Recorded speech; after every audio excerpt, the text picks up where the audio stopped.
All right, guys, I am really blessed today because I've had a 44-year real estate career.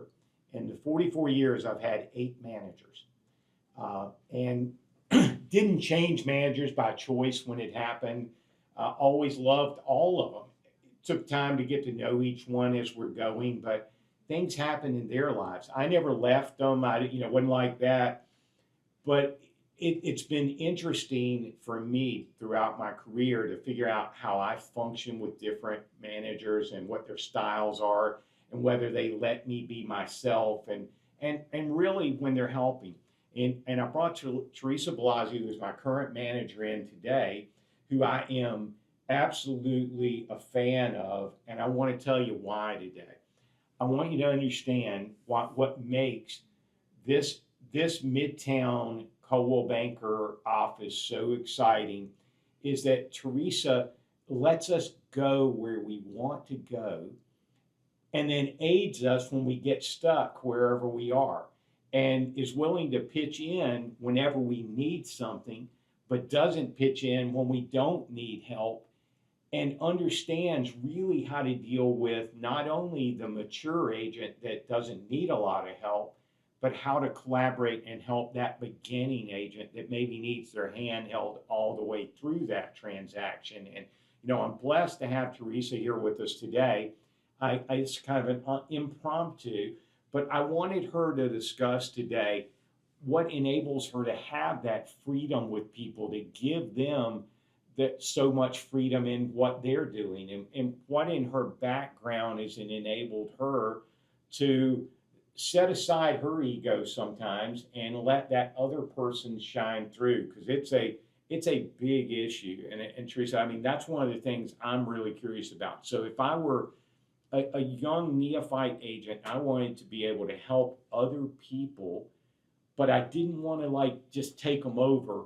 How do you do that? What's the skill that enables that? Well, thank you. I appreciate that. I think the skill really is listening and getting to know the agent and finding out what their strengths are and what their weaknesses are and really helping them in guiding them and letting and lifting them up because in our business this is a business where we help one another in so many different ways, but you have to understand everyone has a different personality.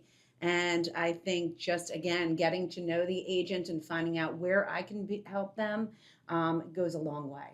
So when you're thinking about, and I'm not sure whether you are out recruiting actively people or they come to you, but when you have to sit down and interview people when they come in, um, are you trying to find out who they currently are, or are you trying to find out how they would project in the business, or are you doing a combination of both? I definitely think it's a combination of both because even if you didn't start out doing real estate, you do have certain skill sets. And I think understanding what their skill sets were maybe in a previous career and how that will actually help them moving forward in their real estate career is important. Let me ask this: do you find, and because I do on in my sector, and I wasn't always a team. At one point, when I was an individual agent way back, I had this pride in being this individual agent, thinking I was creating the whole world. And one day, another agent came up to me and they said, you always talking about how you're this individual this and you're this individual that.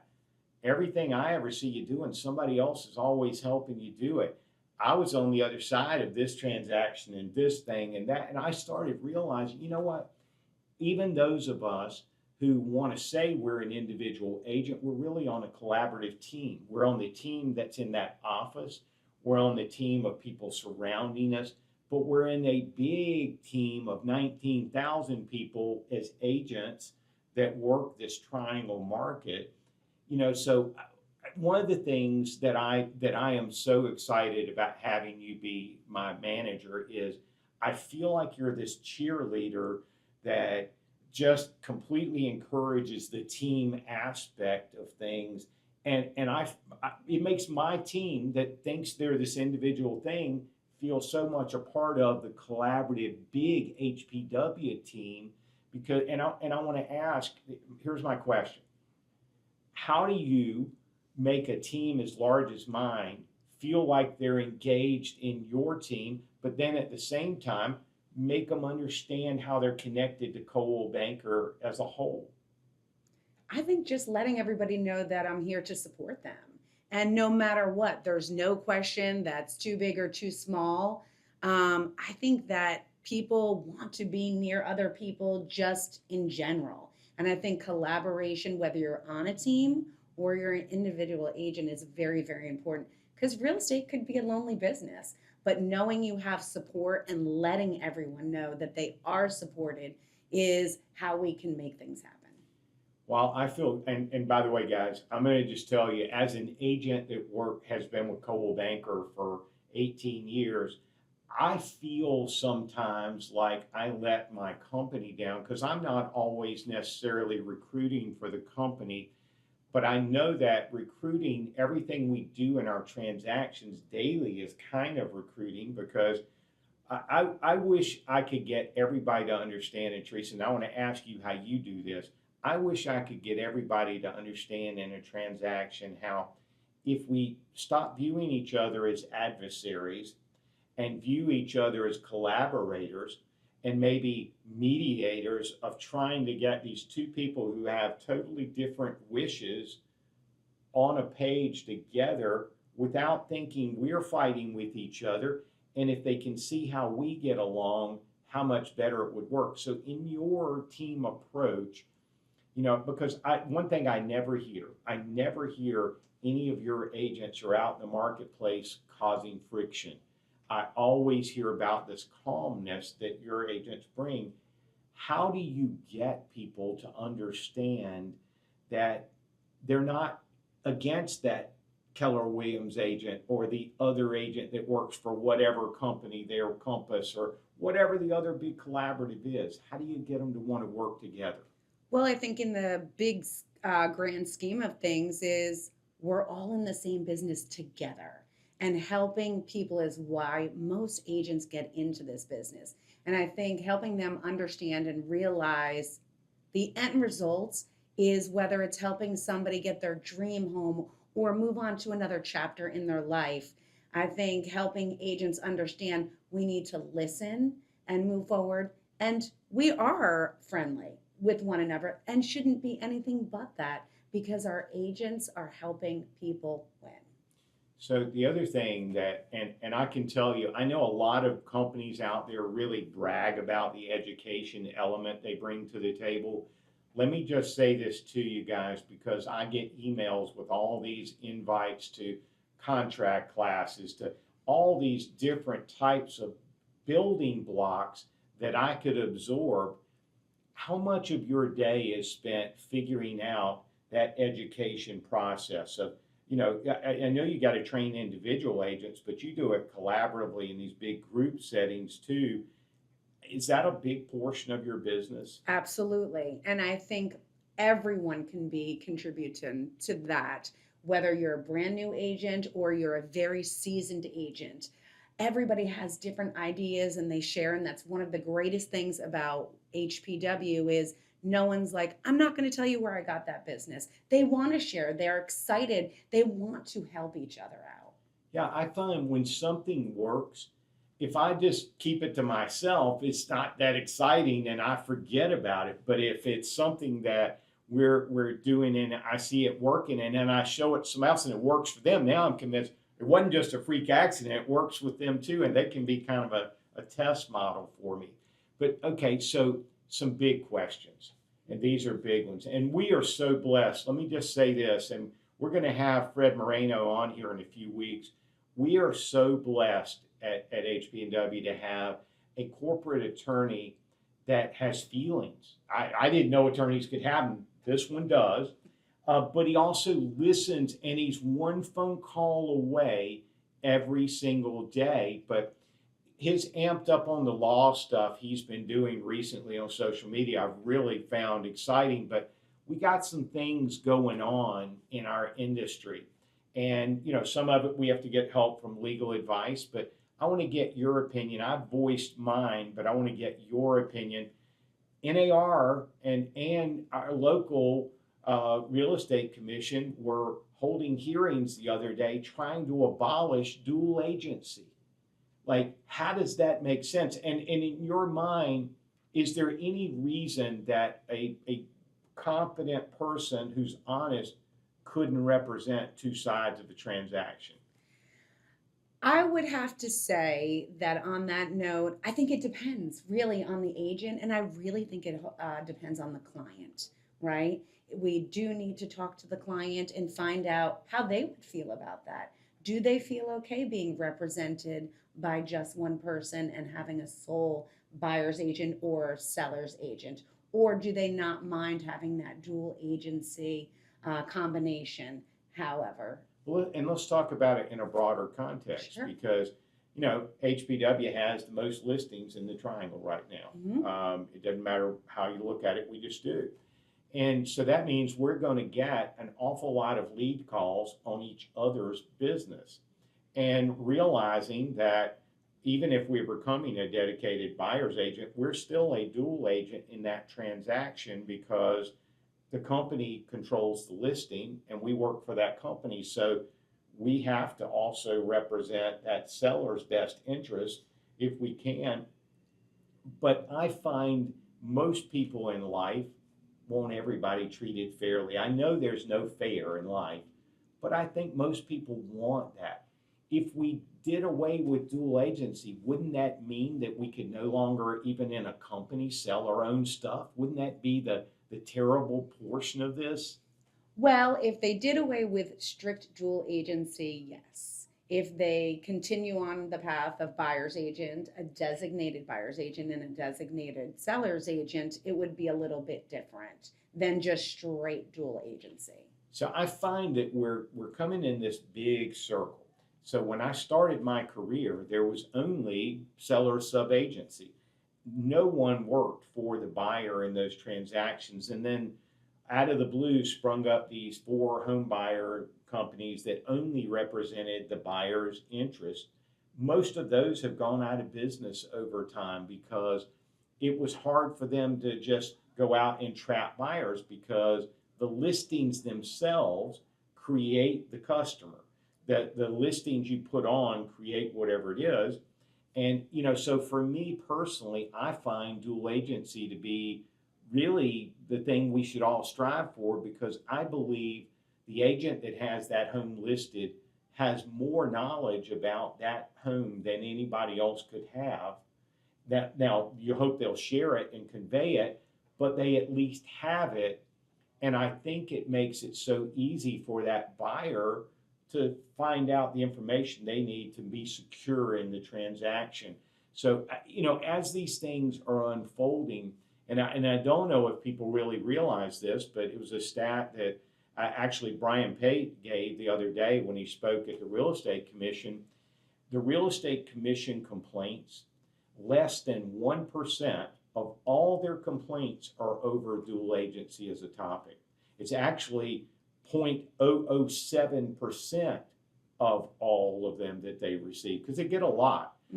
Most of them deal with trust account issues, things that are an accounting basis or just simple mistrust where people haven't really done the right job for other people. But we're dealing with things because of these national lawsuits that have taken place.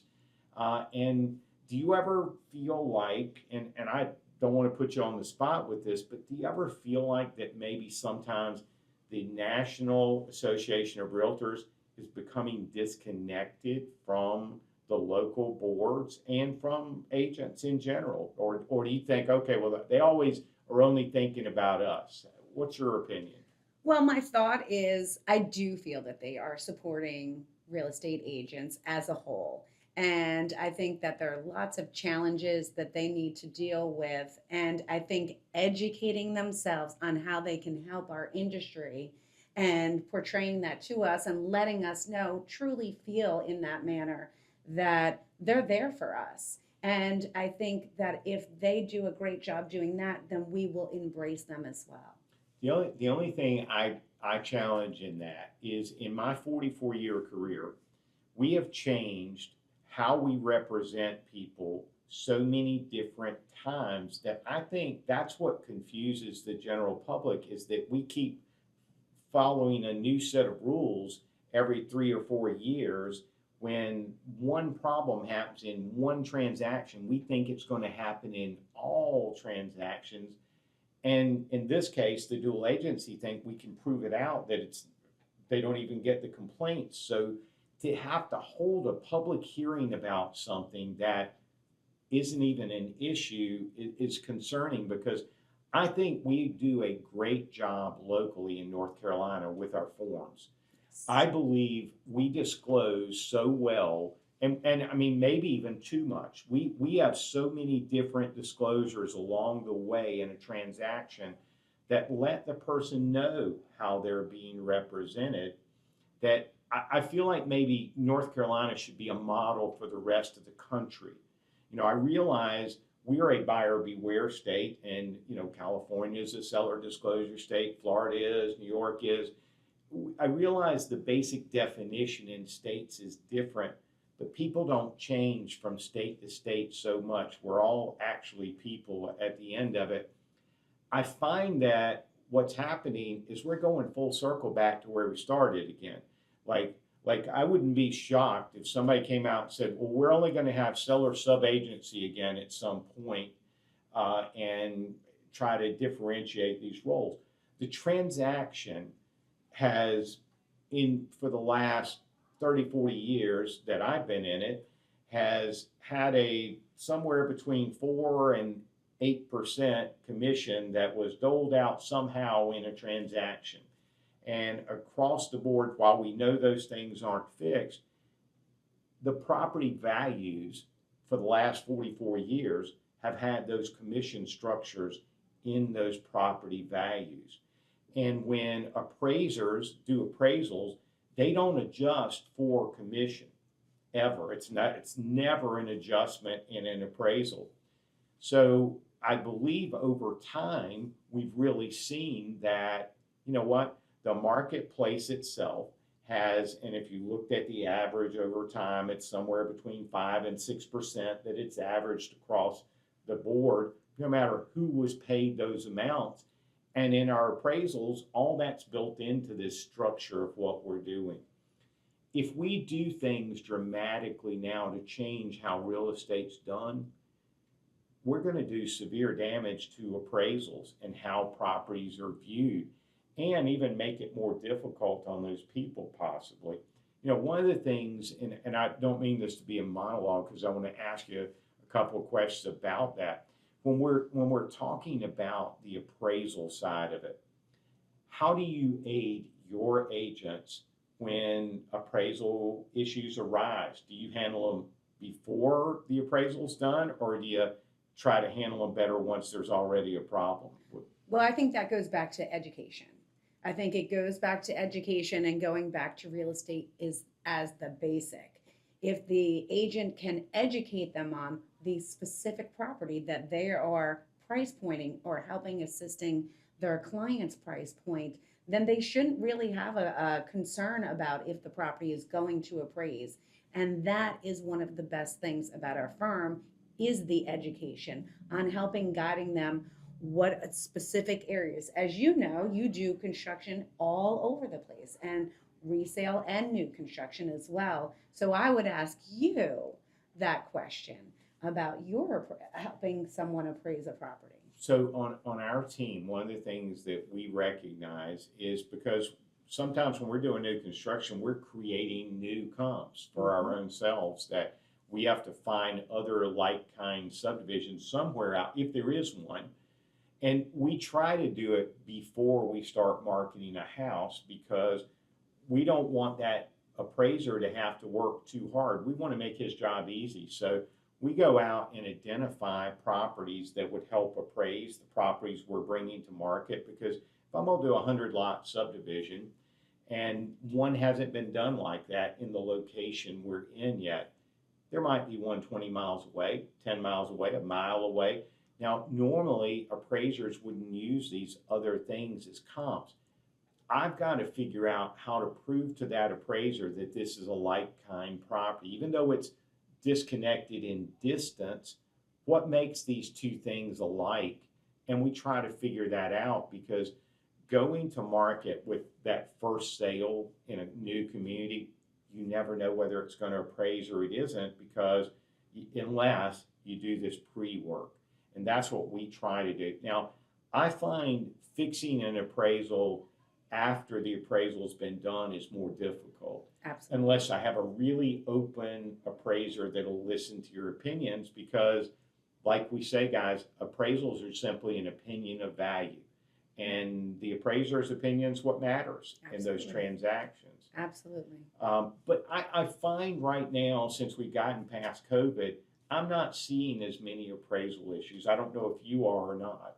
No, absolutely. I don't. I think that unfortunately, and I hate to continue to really say the word COVID, I do. I want to move so far past it because we are not in those times. During those times, real estate took on a completely different life of its own with everything. And I think now we're kind of coming back to the basics.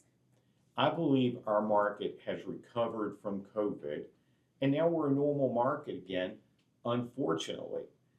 How do you deal with those agents that entered during COVID that don't understand what a normal market is, that now think this is a tough market when we're still in this incredible environment we're in? How do you help coach them through that? There aren't going to be people standing in line that never looked at a house putting 5 times down what they should have to buy that house anymore.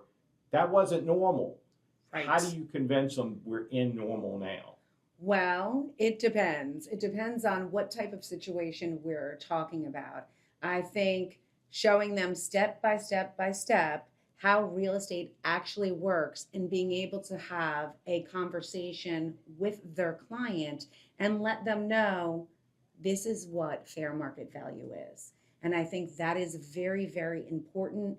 And unfortunately, when people were going and paying maybe what they thought was over asking, or they overpaid for a home, I hear that a lot. And I don't like to hear that, because I don't believe anyone overpaid for their home. They paid for what the market was valued at that time. And market conditions change all the Absolutely. time. But Absolutely.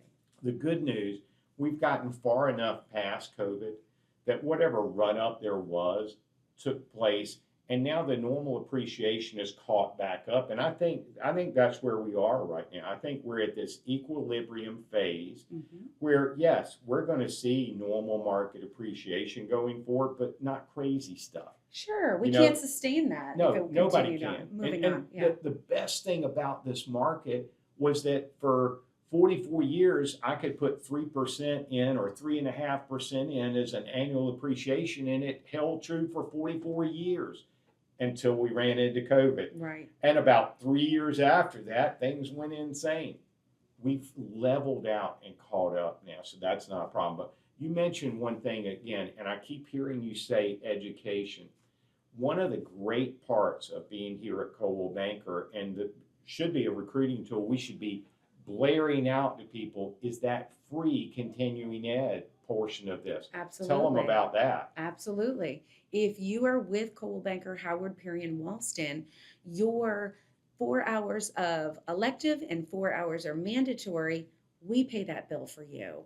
So also, as a matter of fact, if you are an HPW agent and you need to do post licensing, we're going to reimburse you for that class every time you take a class and you have a sale. So we want to make sure, because we're an agent-centric company, that we give our agents everything they need to be successful. So you're really investing in your agent then. Absolutely. Because the better educated they are, the better agent they are, right? Absolutely. Because it's 100%. not just training on the job, it's learning what's going on in the background. Like, I actually am really happy that the Real Estate Commission forces us to take this update annually. I think that's one of the best things we do, because there are so many things constantly changing in our industry. And I just finished mine not too long ago, and there were issues brought up that weren't even in that syllabus that week while we talked about it. And I find that so exciting, because, if you're sitting in a room and there's 150, 200 other agents that have had totally different experiences than you, and they can share some of their collaboration and what's happened to them. You get educated both ways. I think the fun part about it is when those educators ask open-ended questions, seeing how varying the opinions are that sit in those rooms, right? Absolutely, absolutely. So, are the instructors at the free stuff that we're doing within HPW? Is it through HPW's instructors? How do you do that? Oh, yes. HPW has several qualified instructors. Um, Seth Chauncey is one of he runs our HPW real estate school. And at Coldwell Banker itself, we like to align ourselves with the best. Before I became a manager, I used to work for a manager who said, stallions run with stallions. And he's right, right? Because you want to be a part of the bigger picture. You better believe it. Like, I collaborate with top agents even at other companies, and we all always talk about how cool would it be if we could be in the same space with each other. Because listen, one thing I know, and a lot of people look at me and think I'm some authority, and what I realize is, you know what? I learn something every day, and I'm glad they all think this, but every time I'm around one of these other people that are experts at something, I'm like I'm a sponge. I'm sitting there thinking to myself, if I can get something that they got or listen to this, and I watch it in your agents downstairs too. You got a gentleman named Keith Weaver downstairs that's been in land and doing things with it forever. There's not a day that goes by that I don't walk by him that we have an interesting conversation about it. Or, then I got a friend like Mary McCreary who will keep me informed of what's going on with other people and how to deal with the marketplace. I don't ever want to be in a standalone office where I don't get to embrace being a part of a bigger company. And I don't want to sound like a recruiting video for you, but I feel that way. I feel like you got to have bricks and sticks mortar. You need to be getting together regularly, Yes. because if you're not getting together, how are you a team? Absolutely. No, people being part of something is the bigger picture, right? Yes. Absolutely. And I find that so much in all that I do.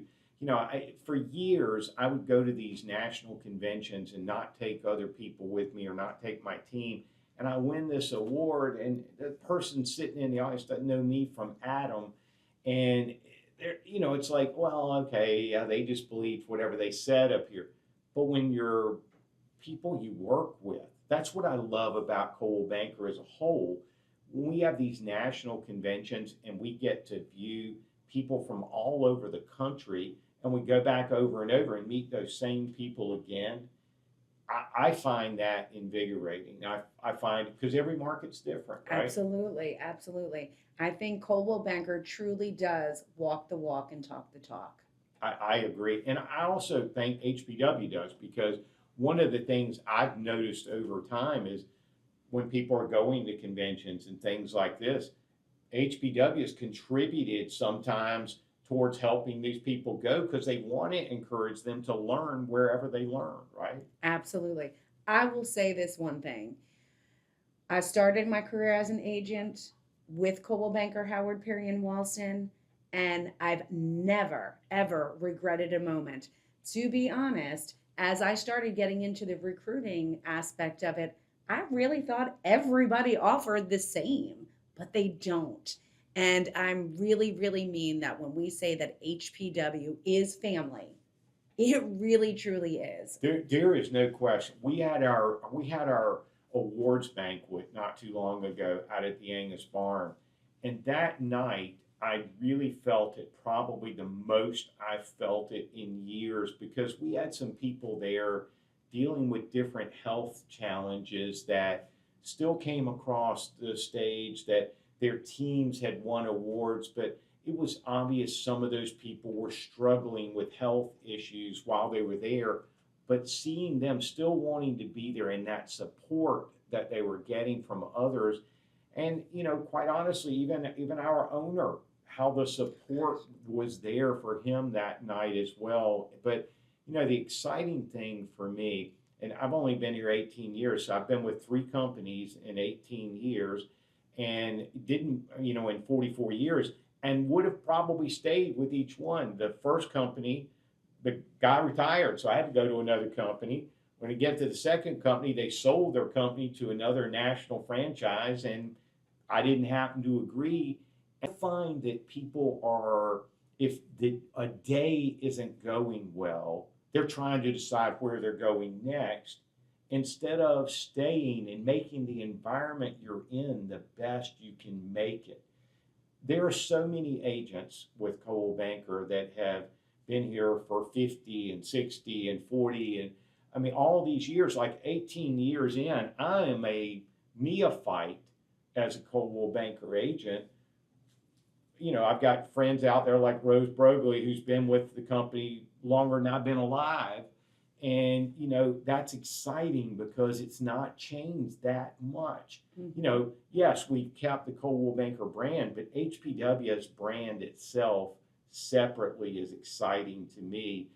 And I think we're in exciting times. I think Randy Cox, who is our new general manager, I really do feel is pouring himself into what we're doing and really is answering the phone and I think having walked in every person's steps, he's been an agent, he's been a manager, he's walked in all the steps. I just wonder, you get to have these managers meetings now, and I'm just wondering, do you feel like your voice is heard in your managers meetings? Oh my gosh, absolutely. Absolutely. The management team is second to none. I mean, they are truly my work family. And I absolutely love each and every manager that I work with. And we all feel and love our agents so much. And Randy Cox becoming our CEO is amazing. And it's phenomenal to be able to work with him in that capacity. So for me right now, I saw it so much when we were at the Angus Barn. Those managers were out there in the audience taking pictures, clapping, going crazy when people were walking. But y'all were doing it with each other. If y'all had hugged each other again, I was getting ready to call the police because y'all hugged each other so much. But it really was true excitement. You could see it. And unfortunately, I embarrass myself on stage and cry when I'm up there trying to talk to y'all because it means so much to be in front of your peers and them accept you. Like I know how Sally Fields felt all those years ago when she was stand up at the Oscars, because when you're standing in front of people you respect, it really makes you feel a part of something. And I can't imagine, truthfully. And now we just recently been bought by Compass Holdings, and we become a part of a much larger community, but we're also keeping our separation as Coldwell Banker at the same time, which is very unique. Most companies that get bought up, churned into this one little thing. And I hear all the market trying to make it sound like that's what's going to happen with us. But I've had the privilege of meeting with Robert Refkin a couple of times now. And I flew to New York because I really wanted to get to know him. And I took an agent from another company with me to get to know him too, that I hope comes here and works with me at some point. I want to work collaboratively with him. But I was shocked, when I heard his mom had been a real estate agent.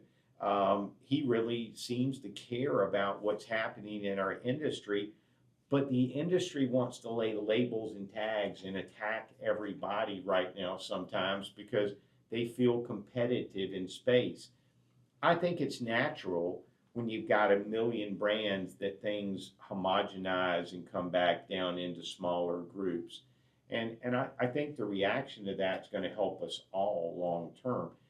Have you gotten a chance yet to meet Mr. Revkin? I have not yet, but I think that will be in our future.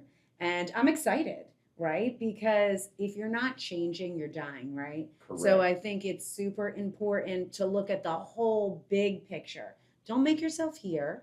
See what the future is going to hold and how it's going to only help us and make us so much stronger. Well, one thing that you just mentioned that I do believe, and I think it's true in everybody's business, guys, if you're not growing and changing daily in your business is doing one of two things. It's either moving this way or it's going the other way.